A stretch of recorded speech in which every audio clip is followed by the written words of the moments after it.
Wajah penuh memar, begini tampang pelaku pembunuhan Amelia saat rekonstruksi.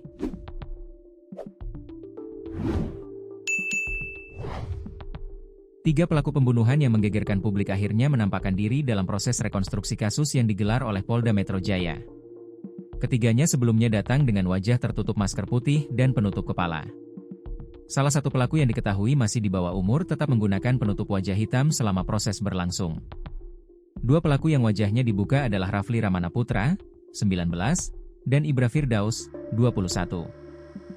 Keduanya tampil mengenakan baju tahanan berwarna oranye khas Polda Metro Jaya.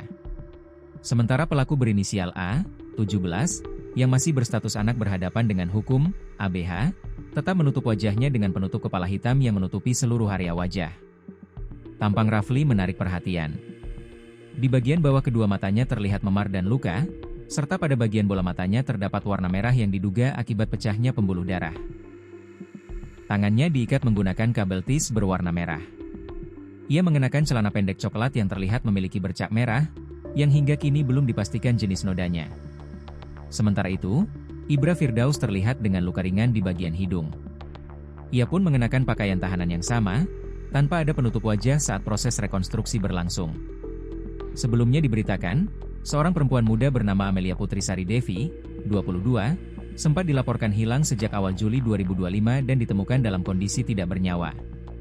Korban ditemukan di area semak-semak dalam keadaan terborgol di lahan kosong Kampung Lampung Kancil, Cibogo, Cisauk, Kabupaten Tangerang, Rabu, 16 Juli 2025. Salah satu rekan kerja, Niken yang mengenal Amelia Putri sejak bekerja di sebuah pusat perbelanjaan di kawasan BSD, Kabupaten Tangerang membagikan ceritanya.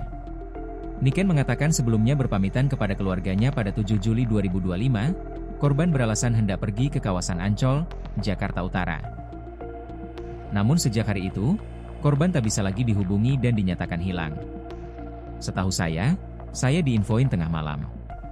Terus ketemunya itu sore tanggal 16 Juli, ujar Niken kepada tribuntangerang.com, dikutip Minggu, 20 Juli 2025. Dugaan kuat menyebut korban menghilang sekitar tanggal 10 Juli, dan ditemukan pada 16 Juli dalam kondisi sudah meninggal dunia.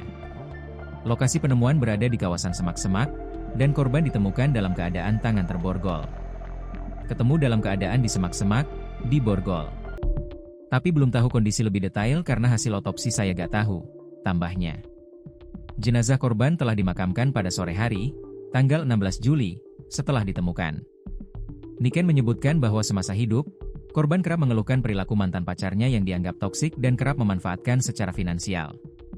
Korban sering cerita, pacarnya dulu sering banget make uang dia. Kadang dia pergi sebentar, pas balik saldo rekeningnya tiba-tiba berkurang. Udah sering kejadian, ungkap Niken.